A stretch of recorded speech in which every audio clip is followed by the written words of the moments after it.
Super cool radio.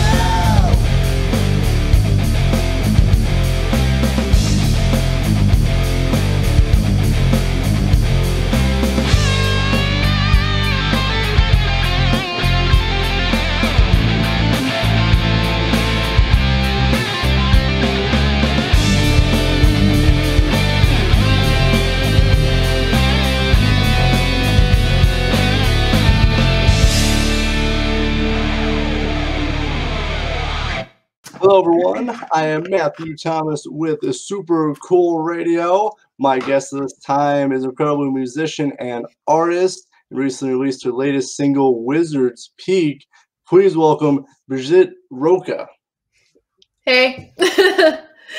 Thank you for having me. Thank you so much for hanging out with me here on Super Cool Radio. It's very nice to meet you. Yeah, likewise. And I kind of want to start at the beginning. How did you get started as a musician? Any kind of like how did you get started making music? Yeah, I've been singing as long as I could remember. My mom's a musician as well, professional musician. So like ever since early childhood, she's been like, she took me to like piano classes, guitar class, and the vocal classes and all that stuff. So, but the first time I ever sang in a band, I was like 11 or 12, something like that.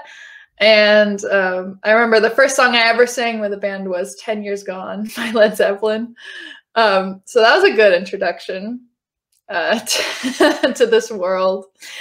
And it was basically I used to go to this like after school program, like a School of Rock type of thing, when I was a tween/teen, and basically just like all the kids there would learn instruments and then like play shows, tribute shows it was a different band every time. So so that's what I did like when I was in middle school and high school.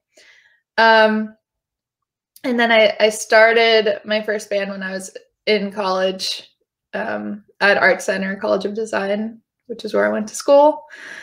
And now I'm releasing solo work. So that's the short version. And I got you. It's pretty cool to start off with the Led Zeppelin. I think that's a legendary way to start singing. Like, totally. Yeah. Great song too. Still one of my favorite songs by them. I mean, honestly, one of my favorite bands is actually like funny. Like, so my former boss is a huge Led Zeppelin fan. So anytime I like accidentally mess up, I'll be like, I'll put on some Led Zeppelin. I'll be like, all right, here we go. You can't be mad at me now. Yeah, right on. Yeah, I love them. They're like my default favorite band because I go through rotations of like favorite bands. You know, it's always changing. But they will always be like, you know, at the top of the pedestal as the default favorite. Oh yeah, for sure. I mean, just a legendary band with just great songs, and like they kind of like blended like, you know, blues and rock, and they can make like, you know, an 8-minute song not feel like it was 8 minutes long. Exactly. So that's talent, because I've heard some long songs. It feels like as long as it is, but Led Zeppelin, everything just goes by super fast. Yeah, maybe you want it to last for 8 minutes, you know? That's true. That's true. I mean, they're just solid. It's a solid band. Yeah. Well, they're a huge influence on what I'm doing now, especially their acoustic stuff, which I feel like is not overlooked, but just, you know, usually when people think of Led Zeppelin, it's always like, you know, their raunchy hard rock, whole lot of love type of stuff. But for me, like the biggest influence is their acoustic, you know, kind of like Tolkien-y Lord of the Rings inspired type of stuff. So Actually, you just went into that was actually my second question, was what are your influences for writing and recording music? So okay. No, that was All it. right. That was already, telepathically, you already knew where I was going. Yeah, I have that effect on people. No. Yeah, Zeppelin, acoustic Zeppelin is definitely a huge influence for my solo stuff anyway, like what I'm doing now. I guess my elevator pitch for my music is like Battle of Evermore, the album. So,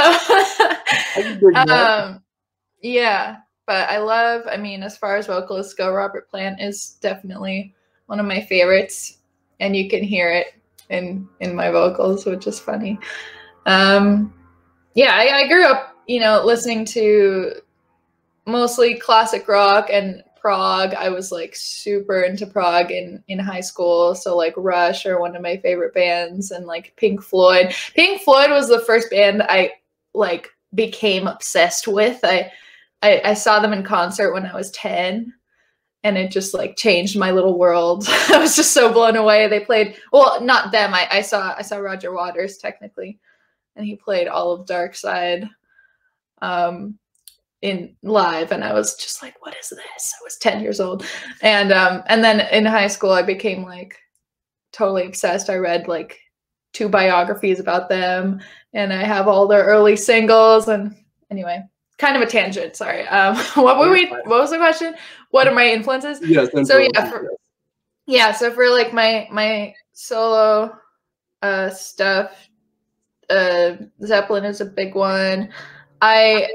My favorite band is Queen, which a lot of people don't expect, I guess, but they influence me they're so experimental that it's just like they inspire me to, branch out and try new things. Kate Bush is a big influence as well. Let's see.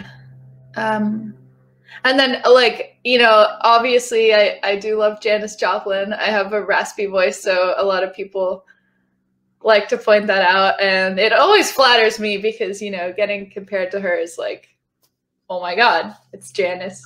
Yeah, for sure. I guess, like, vocally, stylistically, she's a big influence for me. And then, what else? I'm a huge, like, not so much anymore, but I used to be like a huge Soundgarden fan. So Chris Cornell is another favorite vocalist of mine. Yeah. I don't know. I have like a very eclectic music taste, so it's like kind of hard to pinpoint specifically where I draw influence from. It's just like it all comes together. I got you. Definitely, you listen to some legendary bands. Definitely, I could see where I can draw different elements from each of those bands. You said like Queen, which I think definitely they experimented a lot. They did. Oh no, no, not Queen. Ween. Oh. Ween. WEE. And yes. I do love Queen as well. So. Sorry. Yeah. My bad.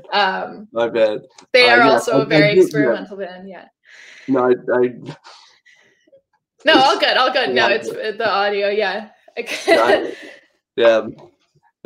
Digital interviews, you can definitely messes with you sometimes. So no, I got your Ween. Yes, I'm actually familiar with them too. So yeah. But yes, also experimental band as well. So yes, for sure. Now I do. I want to talk about the 2 singles you have out, which is Tapestry and Wizard's Peak. How was it writing and recording both those singles? Yeah, so I recorded the vocals for those at Sunset Sound, which was really cool.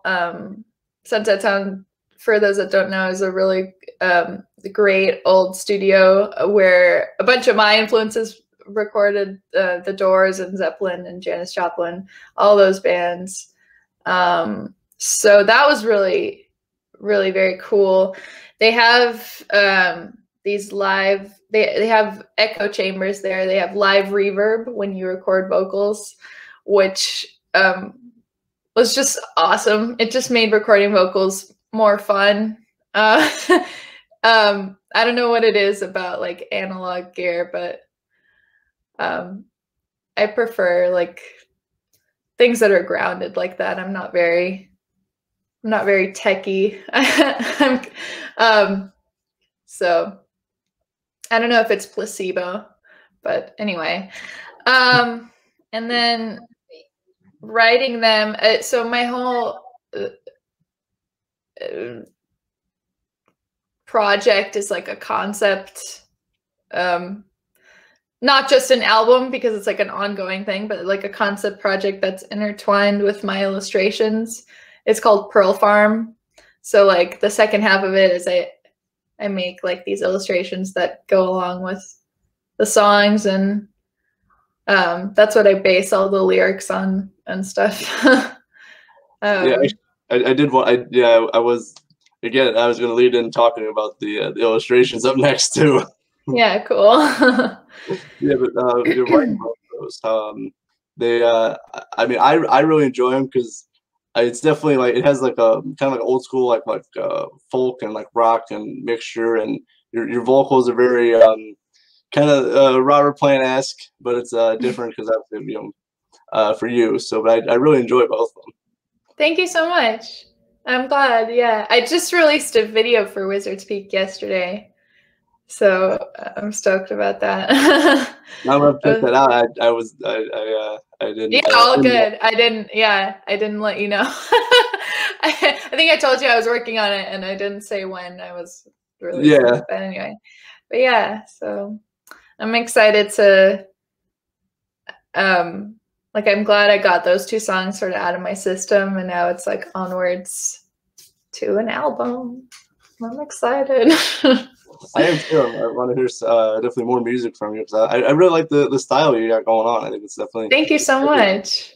That means a lot. Because go ahead. No, go ahead.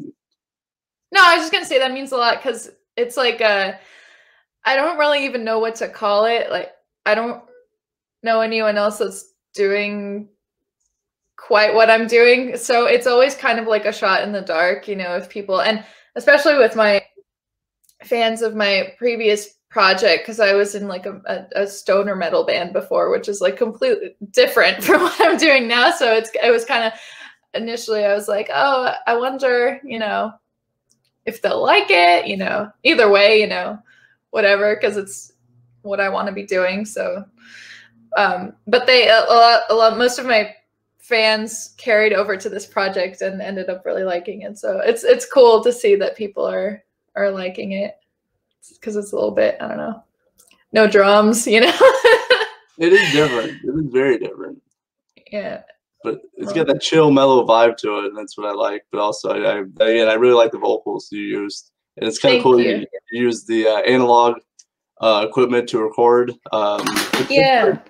It's pretty cool. Like the Foo Fighters for the Wasting Light album did like all analog equipment, and I think that is like one of their best albums because it has that sound. It just makes you have different and unique sound compared to like all digitally recorded. I think so too, and that's what I was saying. It's like I don't know if it's placebo or not, but there's just something about analog recording and analog gear. I don't know what it is. It's one of those things. There's kind of rawness to it because if you mess up on analog, it's you have to redo it. Like with digitally, you can kind of mess with it, play with it to make it sound better. Yeah. Then you started talking about your illustration, which is what I was going to go into next. You must be reading the notes. So like, how do did that start before you did the music, or were you in music and then started making painting and art? So I always growing up always did both. I always loved to paint, and I started taking it seriously in high school, like around the same time that I started playing in bands. And I went to art school. I technically I was first an astrophysics major at UCLA, and then I went to art school after that. But yeah, so I'd always been just doing both. And I went to school for concept art. So technically, my profession is concept artist for video games. And that's kind of what I do. Like that's the other half of what I do. Like right now, I work for Wizards of the Coast for Magic the Gathering. So it's a pretty cool job. And yeah, I had this project, like this personal art project, when I was in school at Art Center, and I was always like drawing and painting these characters in this like made up world. Everybody's got one. Every artist has like their little side project. And so when I started to work on solo music, I thought it would be pretty cool because I'd always wanted to do something where I like merge both. Because I never wanted to pick just one. Like I love doing both, and I decided to just do a project where I could like devote time to both things. I just thought it would be fun. And so yeah. Did I answer the question? Yeah, I'm a little yeah. So that yeah, I started this project, the Pearl Farm. It was called Scenarium before, and then I changed the name to Pearl Farm.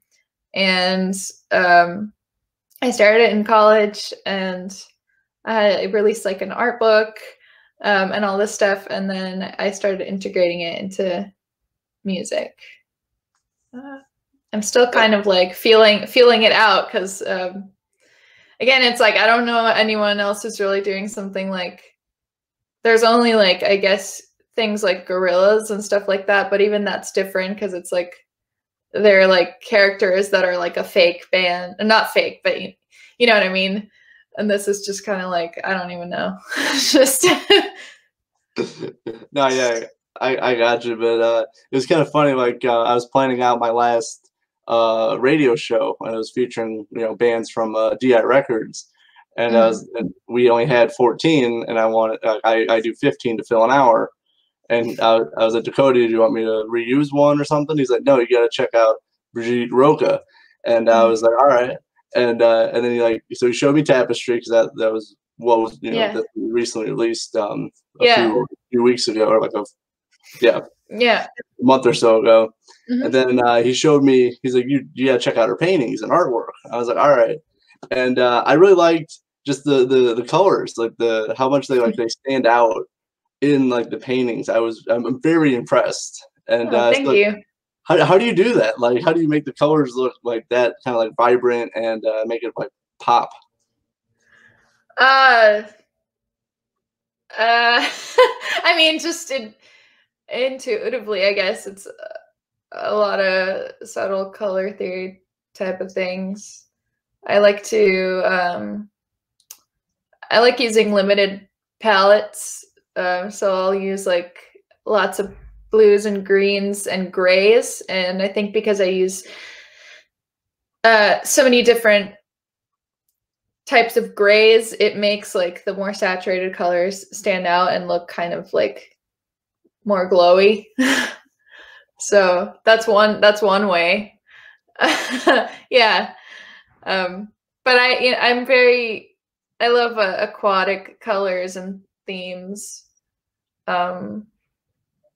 So that's where a lot of the color palette inspiration comes from. It looks like I really liked it. Yeah, the colors they really stand out. And thank you. The cover art for Tapestry, was that a painting also by you? Yeah, like, I do everything. Yeah, that's one of the really fun parts. Like I'm glad I chose to do it this way because in my band before, like I would always make all the merch and album art and everything, and I just thought this time around it would be cool to have like to have it be related to the actual songs. But then at the same time, I like that the songs can stand on their own. like I don't want it to be too like you have to know the story or you have to know what the songs are about in order to enjoy it. I like my whole goal is to have the music like stand on its own, but for those that like to, I don't know, like read into things or there's that extra. I like a lot of concept albums, so I don't know. I like when they, yeah. No, I know I got you. Like just kind of like here's kind of a visual for like you know this like here's like a companion visual to the song kind of thing. Yeah, totally. Yeah, like so like September Morning does like comic books and stuff to go along with their EPs and albums. So this is instead of comic books, it's paintings. Right, yeah.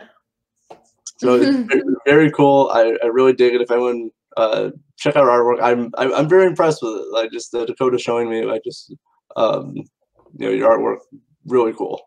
Thank you. So I always ask my guests this question. Always very interested. What music have you been listening to this week? Ween, because I listen to them like every day, and they I heard have it a correctly song. this time too. For anyone paying attention. Sorry.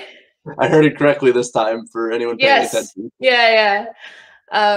Yeah, God, I just love them. I listen to them a lot. Let's see. What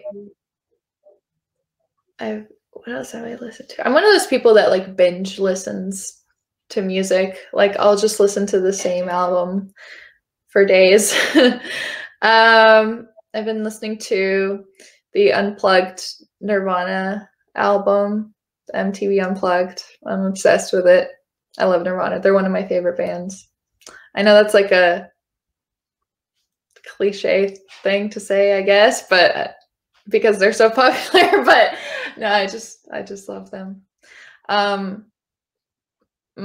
been listening to Mother's Milk, an album by the Red Hot Chili Peppers that I love. It's one of my favorite albums by them. Another one of my favorite bands.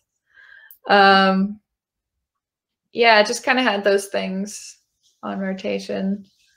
And then the Ween album I've been listening to this week is Pure Guava, which is one of my favorites. It's a really good one. It's one of the weirder ones.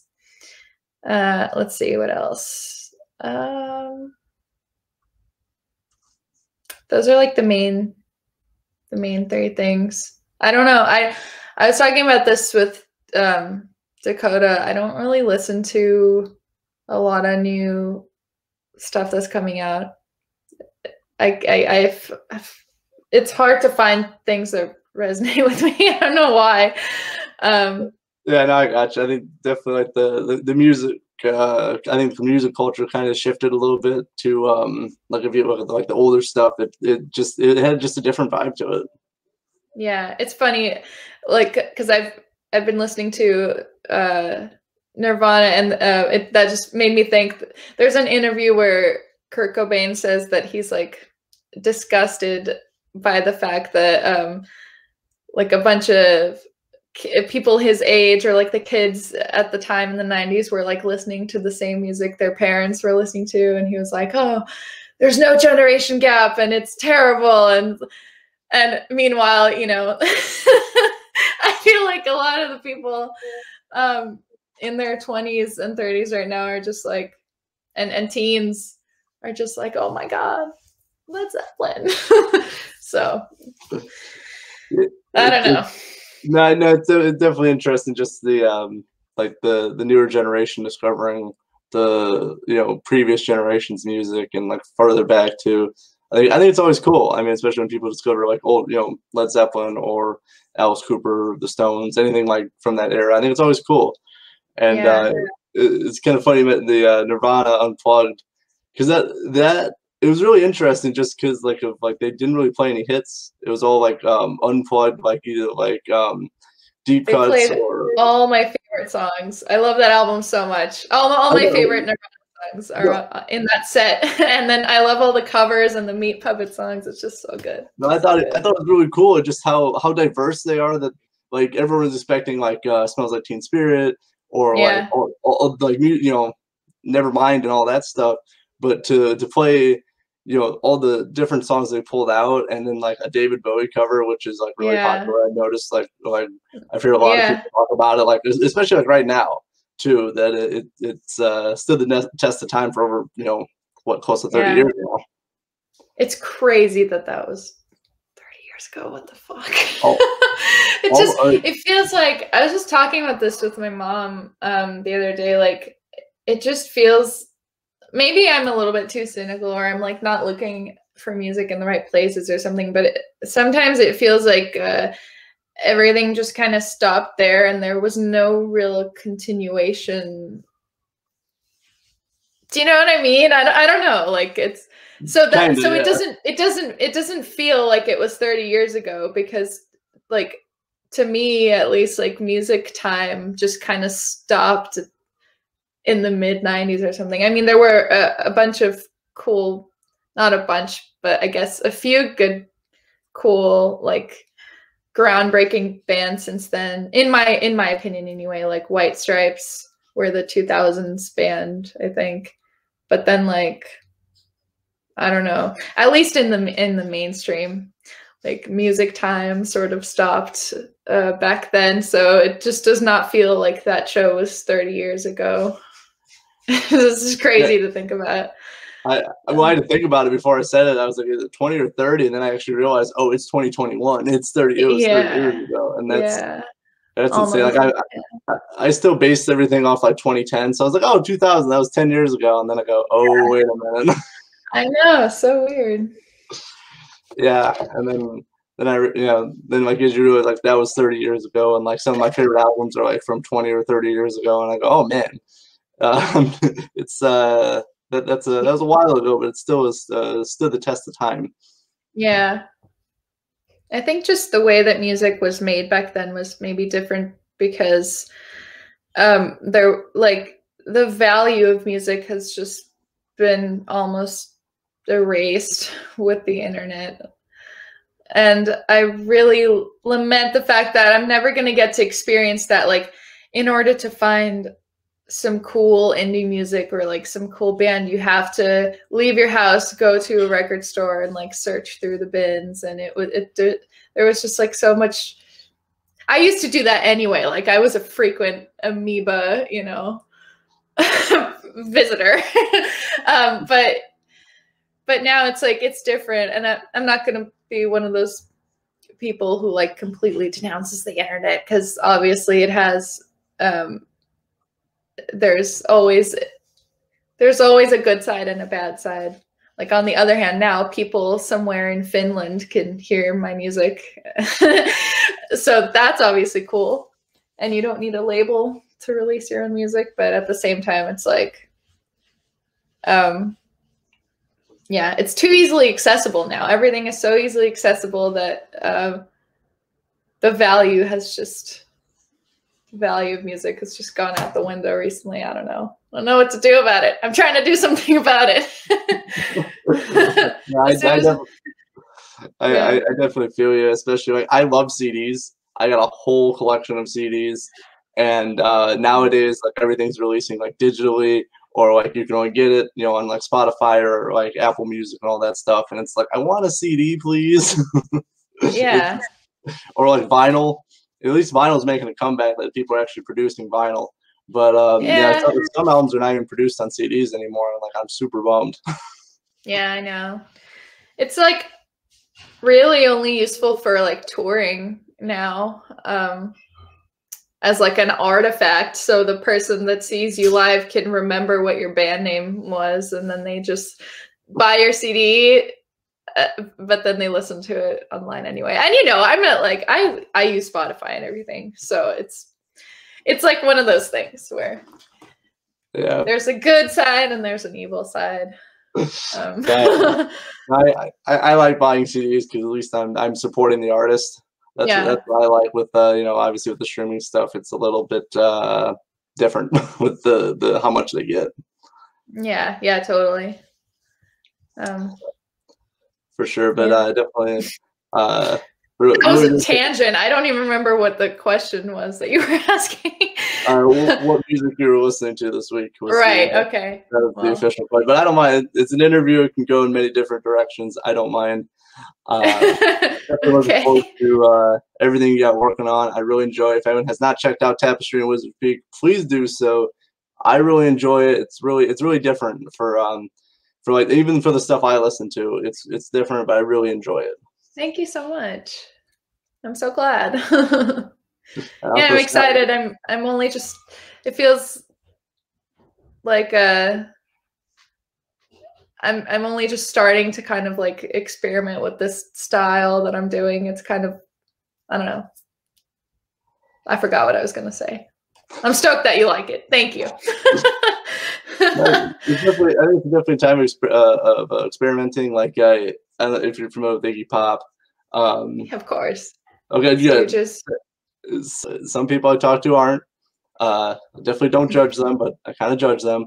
Anyway, I love Iggy Pop. I got all of his albums. Huge fan. Nice. But did you listen to his latest album? Well, latest album, I mean, by 2 years ago. Free.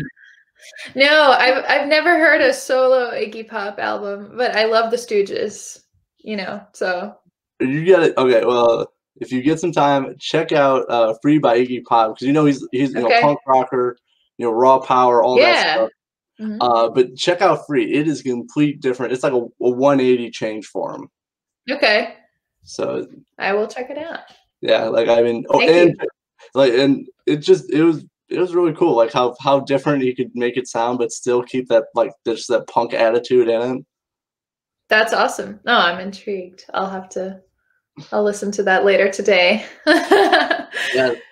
So thanks so much for hanging out with me here on Super Cool Radio. I'm glad I can give you musical tips and bands to check out, or music to check out, I should say. So I do have one more thing before we go. What can we expect from you for the rest of this year? I really hope to put at least an EP out in a few months. I don't have any set dates for anything, so I don't want to, you know, like promise something and then plans change. But I mean, I think by the end of the year, I'm gonna have an album out. That is my goal, at least. So, and then, you know, once stuff opens up again, if anyone is based in LA, come see a show. I'll be playing shows again. So those would be, no specific things right now, but I am working on an album. I might do an EP first just because I just want to release more stuff and an album takes longer to make than an EP. So I'm definitely looking forward to the new music you were working on, and I'm gonna check out your old stuff too because I'm always familiar with Wizard Peak and Tapestry, so I'm gonna check out your stoner metal band too. Yeah, cool. Well, thank you for having me on. Sure. And again, I have, you know, you can find me I'm on Instagram and I have a YouTube channel. I have 2 music videos out for the 2 songs. So check that out. And then all the updates, like the best way to keep up with what I'm doing is just through my Instagram. I post all my updates on there. So yes, please follow Brigitte on Instagram and check out her YouTube video. I'm going to check out her music video, so you guys do the same as well. So thank you so much for hanging out with me. I had a great conversation chatting with you. It was very, very fun. So likewise. Thank you for having me. For Brigitte Roka, I am Matthew Thomas with Super Cool Radio. Thank you for watching.